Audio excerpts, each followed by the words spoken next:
Welcome, welcome, welcome. Welcome back. We are here to do a special segment with you today. And we have chosen, as we do for each of our sessions together, we've chosen a particular subject that we want to focus on today.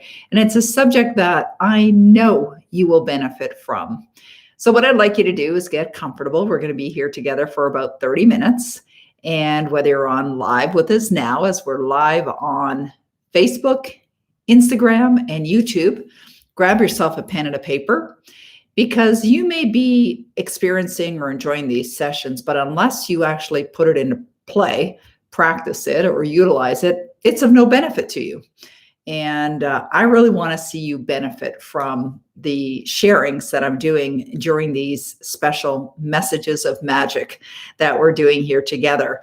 So how you're going to get the most out of the session together is by getting ready with a pen and a paper and writing down some of the suggestions that I'm going to make, or perhaps while I'm addressing any questions that have been submitted, so that you can put it into practice, so that you can benefit from these ideas.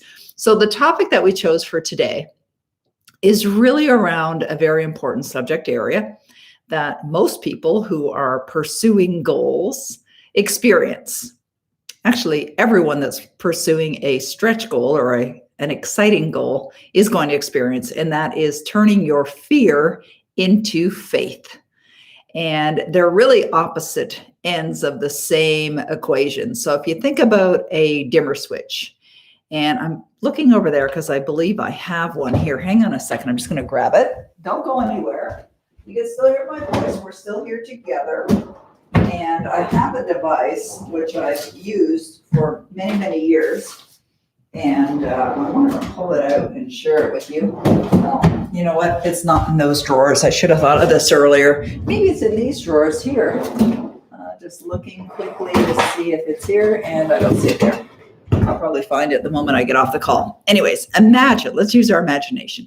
Imagine, if you will, there's a switch on the wall. And you see this a lot in dining rooms and homes, and you'll see it in ballrooms at hotels as well. So just imagine for a moment that there is a switch, but it's one of those dimmer switches that has a little button on it or a knob that goes up and down. And essentially, when you have the switch all the way to the top, the room is illuminated as bright as it can be. And when the switch is down at the bottom, it's as dark as it can be, pretty much turned off, but not quite. And so if you think about fear, it's the bottom of the switch. And if you think about faith, it's the top of the switch. So what do I mean by that? Why am I using that as an example? Because they're emotions that are on the same scale. And if you're feeling fear, you will not be feeling faith. And if you're feeling faith, you will not be feeling fear. So why is that important to you? And what does it have to do with goal achievement? Well, when you're pursuing a goal, and it's a goal that you've never accomplished before, and it's a goal that excites you and scares you at the same time, you will experience this fear because you may not know how you're going to do it, or because you've never done anything like this before, or because you might be thinking about what you could potentially lose if you don't manifest this goal into physical form. And so when you're focusing on things like that, you're going to feel scared. You're going to feel the fear in your body, and you must know how to manage it. You've got to learn how to change that fear into faith. And it's simply by making a few subtle changes. Now, first, let me give you an example. Many years ago, probably about 25 years ago now, I was going through a divorce, had a young son. I have one son. And at the time, he was 2. He was just a little toddler. And we're going through a divorce, and I made a decision to purchase a home, but I had no money to buy a home. But I decided I'm going to buy a home because I have been taught by the wonderful Bob Proctor, who's now a friend and a mentor, that you don't have to know how you're going to accomplish your goal. You just have to decide what you want. So I decided I'm buying a home. But my ex-husband was asking me, well, where's the money going to come from, Peggy? I didn't have any money at the time. And I knew that I didn't need the money until I had made a committed decision to purchase the home. So I was acting as if I was in a position to buy a home, although I didn't have the money to buy a home.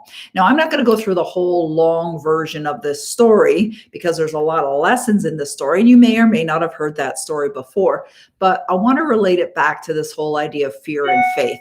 So I purchased a home. not knowing how I was going to pay for it. I signed my name on a legally binding contract that I was purchasing this home. And as soon as I did that, I began to feel the fear, because I would think about, and where the fear comes from are paradigms, right? Old beliefs that are non-supportive. So I started to think about, what if I don't come out with the money? And I realized that when you ask yourself disempowering questions like that, what if I don't come up with the money? Well, obviously that is not going to produce the results that you want. I would switch. So I became very, very aware. And this is an important part of turning fear into faith. You've got to notice that you're experiencing the emotion. You got to notice when you're in it in that moment. So when you're feeling the fear, it's not that it's not uncommon. It's not that you're not going to feel fear, but you have to be quick to switch from fear to faith. So the process involves becoming aware that you're feeling that fear in that moment so that you will do something about it. But whether you will or will not do something about it is ultimately up to you. Now, I suggest you do something about it. So how will you do something about it? Well, you ask yourself a very powerful question. What would I love? Write that down. What would I love? And this is what I did. So anytime I found myself thinking about what I didn't want, which was not coming up with the money for the home, I would ask myself, what would you love? Now that's part of it. It's part of it, because the next part is when you answer that question, you think about, what would I love? Well, I'd love, in my case, I would love to own the home. Great. So you've got to ask the question, answer the question, and then you've got to get connected to the feeling of the outcome as if it's already here right now. So I would ask myself, what would I love? All right, it would calm me down just by asking the question, what would I love? I'd love to own that home. Okay, what does it feel like now that I own that home? And just asking and answering the question just created this wonderful, enjoyable, relaxing experience of true connection to the outcome. Overly simplistic? Yes. Effective? Absolutely. And it's a process that I went through multiple times every single day. This was not something that I did once in a while. I would find myself feeling that fear and being overwhelmed in fear multiple times every single day. And so I'd be asking myself, what would you love? What would you love? What would you love?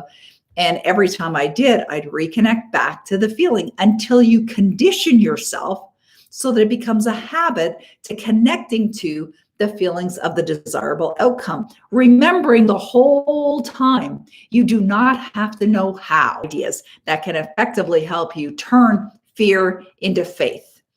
And the second idea is by listening to a recording of you in your own voice, declaring that you're already living that dream life, that you already have that which you desire. And so this is back in the 90s when I came up with this whole idea behind creating a power life script. So I sat down, again, pen, paper, and I wrote a real description of me living my amazing life. I, Peggy McColl, am so happy and so grateful to own my beautiful dream home. Not so much so that I could see it, but more so, this is important, more so that I could feel it. And I described every aspect of my life. I talked about always having an abundance of money to do whatever I want to do, that the taxes were paid for with ease, up to date, paid in full. All expenses were paid. It was easy. I always had lots of money in my life. I described my income. I described my health. I described how I was feeling. I described the trips that my son and I were taking together. And I really described it in a way that not only could I see it in my mind's eye by listening to my Power Life script over and over again, but I could feel it and anchor it in over and over and over and over again, listening to it every single day until you've impressed that idea upon your subconscious mind, because your subconscious mind is really your engine, right? This is like your auto response mechanism, or what is also known as a servo mechanism. A servo mechanism is something that gets locked on a target, and it will, even if it deviates off the target, it will hit that target every single time. It's a servo mechanism, your subconscious mind. So I knew that, learned that. I wanted to really make it work for me. So I ended up buying this home, having no money whatsoever when I purchased the home. And it was a beautiful dream home, and ended up closing the deal and paying for it with cash, and was very, very grateful. So the second thing was that I utilized my Power Life script to build the faith within me, knowing that it was already done. All right. So the first one was that technique of having the awareness, noticing when you're feeling the fear, asking yourself the question, what would I love? And then connecting to the feeling states. The second one is the Power Life script. Now, the third one, which I find to be incredibly fun and an enjoyable experience, is to feel gratitude, to genuinely feel the gratitude, like really feel it as if that outcome, that goal had already manifested in your life. So it's very similar to the first one, very similar to the second one as well. But having a gratitude experience on a regular basis by either writing out your gratitude statements or just stopping and thinking about, I'm so happy and grateful that I have all this money to do whatever I want to do whenever I want to do it. I'm so happy and grateful that I paid for that in full. It was so much fun to take that check and write it and go and deposit it and make that payment or whatever it is, right? Like really connecting to the, like, have you ever had something happen in your life where something unexpected happened? And like, I remember a number of years ago, I purchased a lot of real estate, and I actually have a course called Manifest Your Dream Home. And I remember purchasing a second property, and it was a waterfront cottage that I had purchased. And I remember, again, following this same process that we're talking about here and what I teach in my Manifest Your Dream Home program. And I remember not having all the money for the deal, like to close the deal, but I wasn't concerned. And I wasn't concerned because I know this works. I know this stuff works. I know it works because I'm experiencing it on a regular basis. And so I was just like giving thanks that it had all been accomplished and it was all done. And I remember driving back from this property, and I was getting ready to close the deal and still short some funds, and just feeling the gratitude, like really feeling the gratitude, knowing that this had already been taken care of. It was already accomplished. And I was driving back to the house, and I thought, oh, I should pick up the mail. And I stopped by the mailbox and picked up the mail. Well, inside the mail was a letter from a lawyer's office. And I had not been expecting anything from a lawyer's office. And so it looked, this looks interesting. So I go home, open up my mail, and sure enough, there's a check in the mail from my grandmother's estate. So my grandmother's estate, now she died, by the time I got this check, she had already been dead like 20 years. And I guess her whole, whatever you call it, her estate hadn't been settled yet. And since my mother, who was a child, and my grandmother had already passed away, what happened was my mother's children actually inherited her share. And my brother had passed away as well. So it was my brother, my sister, and I. So we experienced or received this check unexpectedly. I did not know it was coming. But fortunately, and as it works in the universe, it was the exact amount of money that I was missing from the closing of this additional property that I had purchased. So it was like, wow. I mean, this stuff happens all the time. And even with that house that I purchased many years ago that I had no money to buy, what happened was I was working for this company back at that time. It was a brand new internet service provider. It was the first one in our country to offer dedicated internet access, and the company decided to go public. And I was an employee. So we as an employee had the opportunity to buy some shares, and they were unrestricted. So which meant that when the company went public, we could sell them. And I had no clue that this was even going to show up in my life when I signed the deal on that house. And as it turned out, the company went public 4 days before the closing of my house. 4 days before. The stock went skyrocketing. I sold it at its peak, and I had the cash 3 days later, which allowed me to take it to the lawyer's office and close the deal on my home. But that's how it works, my friends. Like, you may think you have to figure it all out. You do not have to figure it all out. But what you absolutely must do is you must be feeling the faith. Because if you're not feeling the faith, knowing that your desires are already done, You're not in the creative mode that you need to be in order to produce the results that you would love to produce. Powerful stuff, isn't it? So I suggest you definitely put that into practice, like implement it right away. It's absolutely worthwhile to do so. And thank you, Celine. Celine's on the call. As you know, Celine is on my team. I'm so blessed to have her. I love her so much. And she posted a couple links for you to check out some things, powerlifescript.com, manifestmydreamhome.com. So check those out. Now, we've had a number of people that have sent in questions, and as we do with these calls, is we do about 15 minutes of teaching, which has been 15 minutes already, and then 15 minutes of questions. So I'm going to head on over to the questions that have been asked in advance of today, so that we can get them going, get them answered. Sorry, I saw a question; it distracted me. All right, perfect. All right. Hey, all right. Kevin's on the call. Good to see you, Kevin.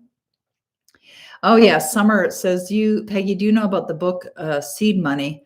Heard of it. I don't know if I have it. Who wrote that book, Summer? Let me know who wrote that book. Okay, the first question is from Gaurav. And I don't know if Gaurav is on the call or not, but here's the question. While doing visualization, I can't hold on to one image. I naturally tend to play mental movies. What's your advice? Get better at it.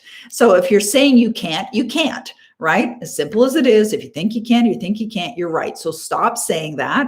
But here's what I suggest. I would suggest get a candle and light a candle. And this is a way to improve your focus technique, right? Because really what we're talking about is using your will and focusing. So if you want to get better at focusing, what you can do is light a candle. Do I have one on my desk? No, I don't. So light a candle, light the flame, and stare at it for a certain period of time. You could even take your phone and create a timer and time yourself so that you stay focused. And if you find yourself drifting off, get back and focus on that candle again. Do this for a couple minutes and then increase it. And it's kind of like there's a method called the candle meditation. You can actually meditate while you're doing this, but stare at it. That'll have you focus. Or get better at creating the images. You may even want to use other resources as images. An example of that would be, I have printed out my sales report as an example, which is the goal that we have for the company. And so I stare at that every single day. I hold that as a vision, as a visualization exercise. I look at it. So create something dream boards are good for that. Vision boards are good for that as well. Just create one image and practice staring at it for periods of time every single day, and you will get really, really good at it. All right, great.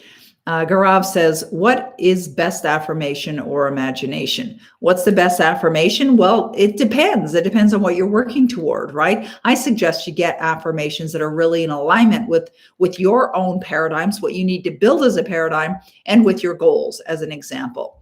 So in the morning, I do affirmations. I read pages and pages of affirmations. It's the second thing or third thing that I do in the day. And I also look in the mirror and I do affirmations in the mirror, eyeball to eyeball. But you get to choose the affirmations. Inside Power Life Script, you'll find all kinds of affirmations. So Gaurav, if you're a part of that program, get in there and find some and use them. All right, the next question is from Tiana. It says, after deciding to focus on a single big goal, things are manifesting very fast. I'm wondering if I should start focusing on my next projects, writing a book and creating an online program. Any advice? Well, that's actually a great question, Tiana, because what happens is when you do get focused on your goals, the universe is going to start to send you messages, right? So if you're getting ideas or your intuitive hit or the thought, hey, I should write a book and create an online program, then follow through. It's the universe telling you to follow through. So you can get into our program, $1 Million in a Month, and we'll put the link and I'm sure you're familiar with that already. Maybe you're already in it. And also the Complete Author Program. So I recommend those two programs for you, Tiana, and anyone else that wants to write a book or create an online business. And actually, Celine, put in the link that takes them directly to the registration page. So millionamonth.com/now. millionamonth.com/now. That'll get you right into the registration page so you can join and start working in that program right away. Also, the Complete Author Program, the link for that is thecompleteauthorprogram.com. All right, thank you. Thanks, Celine. Okay, Karen has a question here. Her question is, I have two money goals, and I'm wondering if they're sending conflicting info to the universe or how I can rephrase them to be synonymous. Okay, great. The fact that you're even asking that question is great. They should be synonymous, because if they're not, they could be conflicting. So let's take a look at what she has here. Karen's saying, I want $1 million a year. I hope that's not your goal statement. So she says she wants. And the reason why I'm going to stop right there. The reason why I mention that is if you declare to the universe you want something, the universe says, indeed you do, and you will continue to want it. So you got to declare your goals or your affirmations as if you've already accomplished them. So she says $1 million a year in annual income doing what I love and helping others. Also $50 million or more in a lump sum from a source other than my work generated income. You can't tell the universe how the money's going to come to you. All right, you can't, because the universe doesn't respond to that. Let the universe have the money come to you. So in this case, it's not necessarily a conflict, but what would you really love? Would you love your net worth to be $50 million or more? Do you have plans of what you're going to do with the $50 million? So in my Power Life script, I have in my Power Life script my earnings, but I also have in my Power Life script what my net worth is, and that I have millions of dollars in the bank. And so therefore, make sure that they're not in conflict. So you may want to start to declare that you have a net worth of, and declare what that is, and that you're easily earning whatever it is you'd love to earn.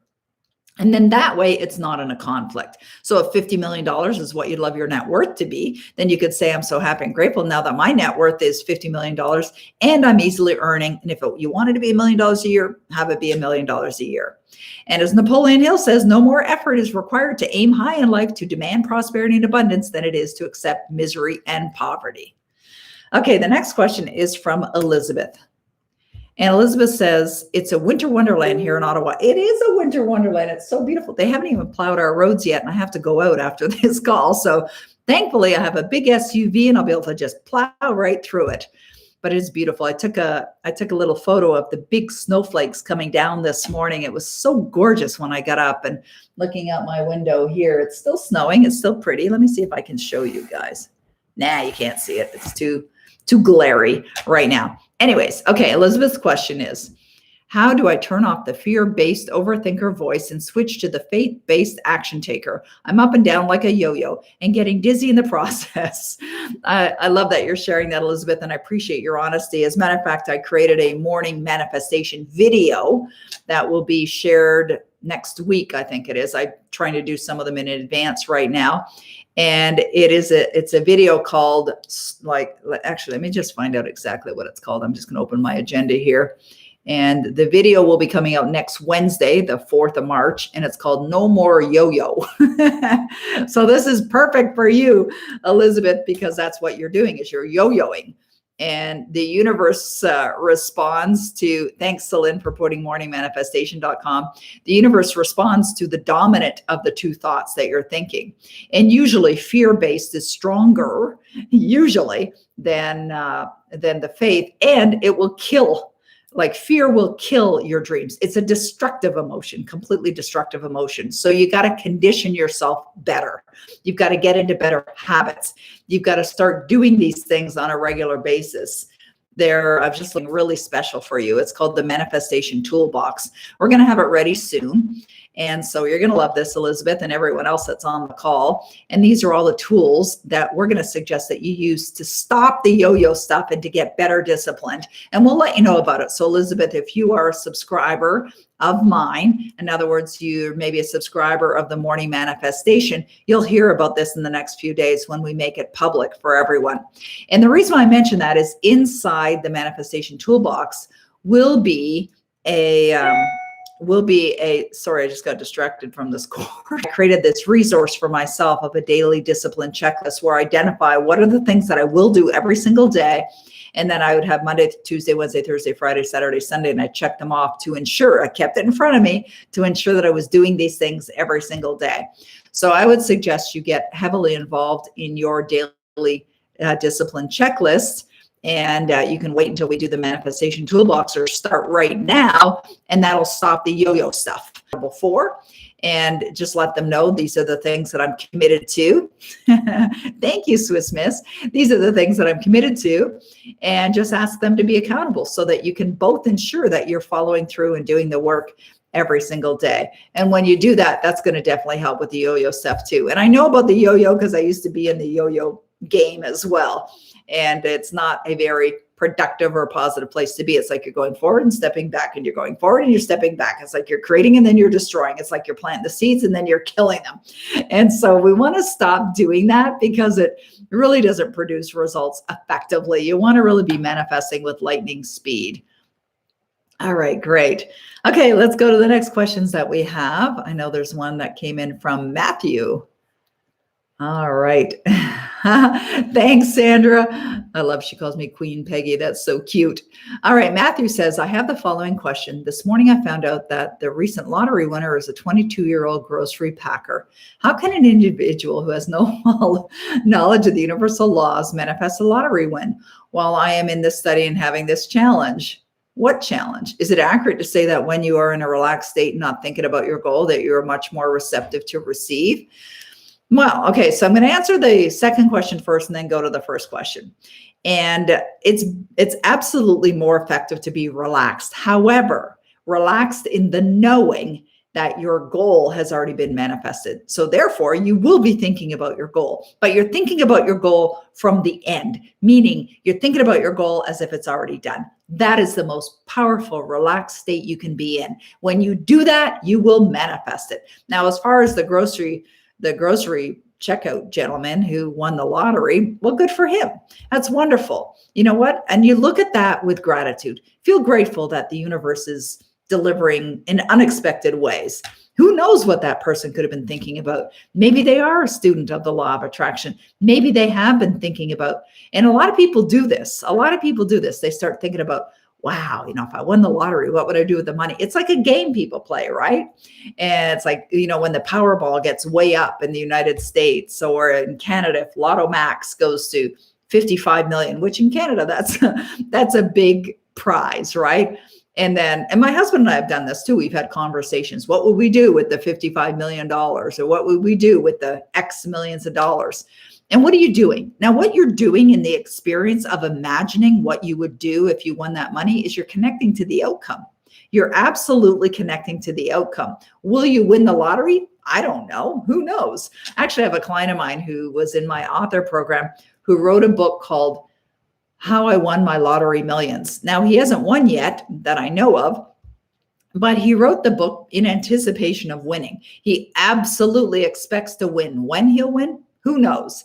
And it all comes down to universal timing, which we don't know what that is. Nobody knows what that is, but I know he's connecting to that outcome as if it's already here. And that's the best way you can all manifest your every desire. All right, well, that's a wrap. It's like Celine and I are often commenting on how fast this 30 minutes go whipping by, and it sure does. And so I'm delighted to be here and to be serving you and to be sharing these ideas with you and to answer your questions as well. And we're going to continue to do this. We're going to continue to serve. We've got some more announcements coming your way. And we've got a podcast that we just started as well. It's all done. We're going to be letting you know about that. We'll be announcing that. More great stuff coming your way. Stay connected. Tell your friends. Actually, I saw someone said they had a watch party on Facebook the other day for one of my events. I'm going to be back with you next week. And I want to let you know that we're going to do something really unique. I'm going to be in the Bahamas on Tuesday next week. And I'm flying there on Sunday. And so I'm going to be in the Bahamas. And so we're going to do a live event from the Bahamas. Celine won't be there unless she wants to get on a jet and fly down and join me. She'll join us electronically online. And so next Tuesday, I'm going to do a special segment on how you can work from anywhere in the world, doing work that's deeply meaningful and earn lots of money. The Millionaire's Lifestyle is what we're going to call it, from the Bahamas. I think that'll be fun. So looking forward to great internet connection from where I'll be. And I'm going to join you next Tuesday morning at 9 a.m. Eastern time. So if you want to connect with us again, that's what we'll be doing. And then we'll do another one. I'll be back in Ottawa at the end of the week, and we'll do another one from Ottawa later in the week. So I just wanted you to mark that down. It's going to be a lot of fun. Yeah, woohoo, Bahamas. Actually, I was not supposed to go to the Bahamas. We were scheduled to go to Mont Tremblant to do some skiing with my grandson. But he actually has other plans with his mom, and he's going to be doing something a little different. So when they told me that, no, James is going to be doing this, Then I said to Denny, rather than go skiing, how about if we head south? And he's all over that. He's on board with that decision. So I will be joining you there. Looking forward to being with you again. I wish you guys a wonderful weekend, and make sure that you invite others to join us as well next week, and follow through on those links that we provided. Make sure you check them out. Okay, everyone, have yourself a wonderful day. Great to be with you again, and I'll see you again very, very soon. Bye-bye.